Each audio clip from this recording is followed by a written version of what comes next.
আজকে বিকালবেলা ঘুরতে গিয়ে অনেকটা সারপ্রাইজ হয়েছিল। আমার সারপ্রাইজ হবেই বা না কেন বলো তো, এই শ্রাবণ মাসে দেখছি সবাই কাচের চুড়ি পরছে সবুজ কালার, কিন্তু আমি পরিনি, আমাকে কিনে দেয়নি, আমি পরিনি। ও মা, আজকে গিয়ে দেখি কি শ্রাবণ মাসে দেখি আমার জন্যও কাচের চুড়ি নিয়ে এসছে।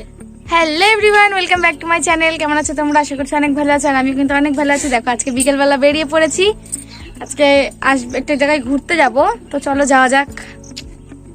তো hello everyone, welcome back to my channel. কেমন আছো তোমরা? আশা করছি অনেক ভালো আছো, আর আমিও কিন্তু অনেক ভালো আছি। আজকে বিকেলবেলা এমনি নর্মালি একটু প্ল্যান হয়েছিল ঘুরতে বেরোনোর জন্য। ও মা, এসেই দেখি দেখো বাবু আমার জন্য এখানে কাচের চুড়ি কিনে বসে রয়েছে।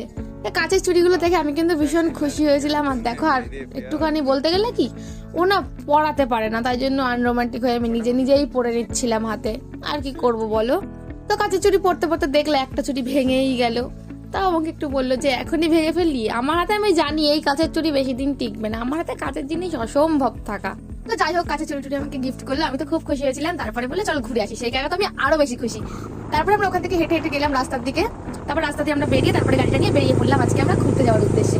দেখো বাইক রাস্তা দিয়ে এত সুন্দর হাওয়া দিচ্ছে, আর বিকেল বিকেল ওয়েদারটা ছিল, তার আগে বৃষ্টিও হয়েছিল, একটু ঠান্ডা ঠান্ডা ভাব, কি যে ভালো লাগছিল বলে বোঝাতে পারবো না। আমরা রাস্তার হাওয়া খেতে খেতে চলে আসলাম এই যে ধাবাতে।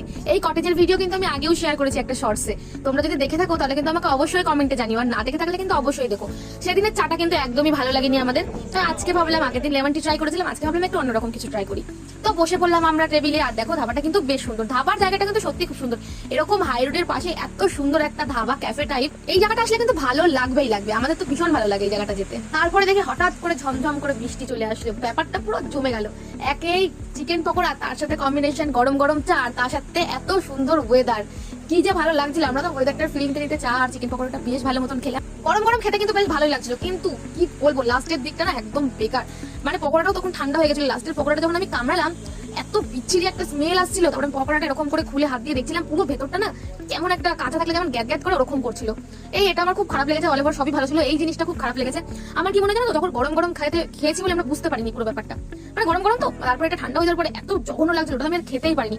তারপরে সুমিতকেও দিলাম, সুমিতও সেমই কথা বলছে, একটা বাজে একটা গন্ধ বেরোচ্ছে। তারপরে ধাবা একটু ঘুরে টুরে তোমাদের সাথে দেখি, আমি কিন্তু ঘুরেছি তোমাদেরকে ভিডিও করার, মানে ভিডিও করে তোমাদেরকে দেখানোর জন্য, তাছাড়া কিছুই না। আমি তো এমনি প্রচুর যাই, প্রচুর আড্ডা মারি, ওই জায়গাটা আমাদের খুব মানে পছন্দের একটা জায়গা। তো একটু ঘুরে টুরে তারপরে আমরা বসে পড়লাম টেবিলে। এবার ওখান থেকে আমরা নিয়ে নিয়েছিলাম গরম গরম 1 প্লেট চিকেন পকোড়া, আর তার সাথে 2টো দুধ চা। তো আর কি করবো, সবই ভালো ছিল। সেইটুকু যদি ভালো হতো তাহলে পুরো ভিডিওটাই মানে হয়তো আমি আজকে খুব খুশি খুশি বলতাম, কিন্তু এই জায়গাটা সত্যি খুব খারাপ লেগেছে।